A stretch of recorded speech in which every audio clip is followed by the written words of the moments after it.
guys! It's me, Hejin Kun TV. Welcome to my vlog.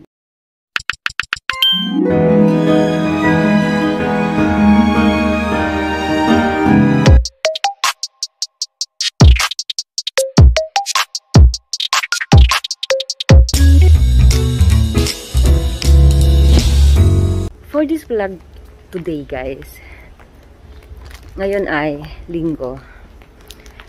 Merong ikakasal sa part ng family ng asawa ko. Anak nung kuya niya. Yung bunsong anak ng kuya ng asawa ko. Ikakasal na kasi ngayong araw. Ngayong linggo. Kaya ngayon kami ay nag-prepare, nag-aayos para papunta doon sa kasal.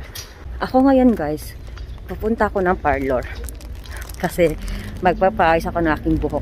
Ang aking isusuot kasi guys sa kasal, hanbok. Kaya dapat yung buhok din nakaayos, hindi yung nakalugay.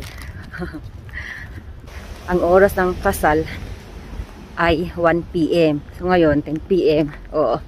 Tapos medyo 1 hour din yung biyahe doon, 11 PM. Oh. Tapos may picture taking pa yan. Kahapon, Sabado, yung aking isusuot na hanbok dumating na sa bahay. Ito na yung hanbok guys. Dumating na siya. Pinick up ng asawa ko. Kasi susutin ko na to kinabukasan, linggo. Tara, buksan natin. Ito yung sa loob ng dress niya. Suotin muna to siya para maging yung handbook. Parang princess na style. Napaka di ba? Yan. Ito yung loob niya. Bago yung talagang handbook na Buksan natin, guys. Tara, buksan natin. Cha-cha-cha-chan. Yan. Ito yung kulay na napili, guys. Yan. Sinukat ko to una bago ko to pinili. Kasi kailangan mo unang suotin, mamili ka ng susutin mong handbook. Sa sobrang dami ng handbook doon, hindi mo alam kung anong handbook ang mo mapipili mo. Kaya kung ano ang doon, kung ano ang maganda doon, yung palaging nihiram. Ito maganda siya, yan. Ito siya. Meron na siyang kasamang bag, guys. Tapos, meron ding yung sandals. Partner siya ng itong handbook. Ito, medyas. Kasama na din yung medyas. Tapos, ito. Tapos, ito yung parang susutin mo sa loob para hindi ka lamigin. Pants niya. Tapos, ito yung ito din yung susutin mo sa loob dito. Dito guys, para hindi lamigin. Kasi medyo malamig pa yung panahon. Hindi to binili namin guys. Lang to siya? Rent lang siya, rent. 130,000 won ang rent namin dito. Kung sa peso pa, nasa mga, na siya guys, 5,000 plus. Kung sa peso pa. Kita-kits bukas! Hi guys! Welcome back. Kakatapos ko lang magpaayos ng aking buhok guys. Inabot din ako ng 50 minutes. Pumunta ako doon 10 o'clock. Natapos ako 10:50. Okay lang ba yung buhok guys? Yan. Okay lang no? Yan naman yung 1 PM kasi yung kanilang kasal. Kaya dapat bago mag-umpisa nandoon na kami. Ngayon pauwi na ako ng bahay kasi ako pa ay magsusuot pa ako ng hanbok. Mas maganda to guys kapag nakasuot ako ng hanbok kasi ang buhok tapos na. Yan. Medyo malamig pa naman ang panahon. Nilalamig ako. Kasi kahapon biglang umulan ng snow. Pero may kasama siyang ano, tubig.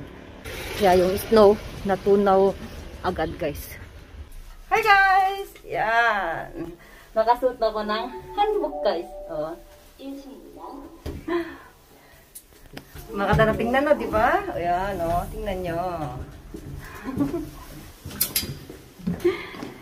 Sinuot ko una yung handbook bago doon pumunta kasi wala nang time magsuot pa kapag doon magsusuot. Medyo late na nga kami dahil sa buhok ko. Ngayon, nagkita kami ng taxi dito. Kasi yung asawa ko, nauna siyang pumunta doon kasi meron siyang susunduin din. Yeah, kami ay magta-taxi na lang.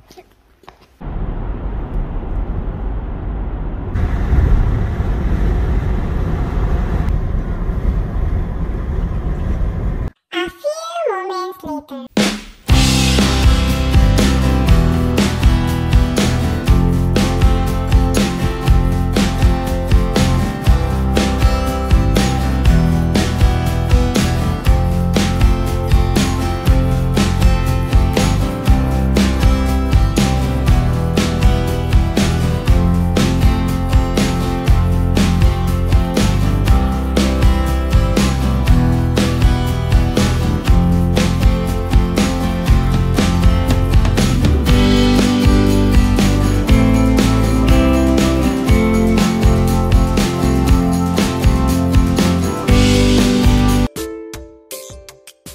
Dumating na kami, guys. Nasa loob na kami ng wedding hall.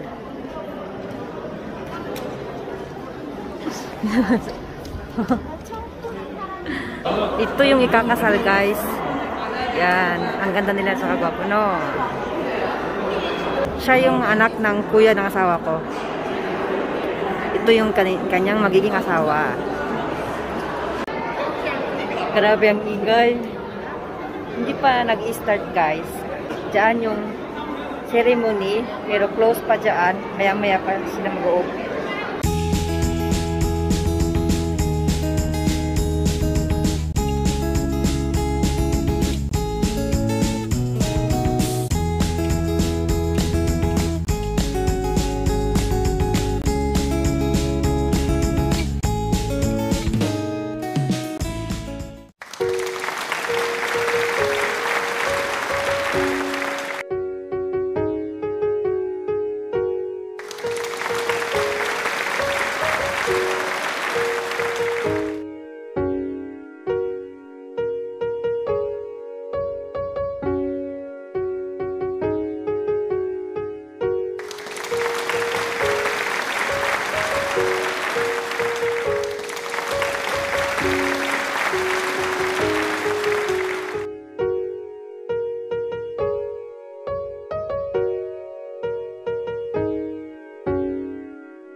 Tapos na yung wedding ceremony at kainan.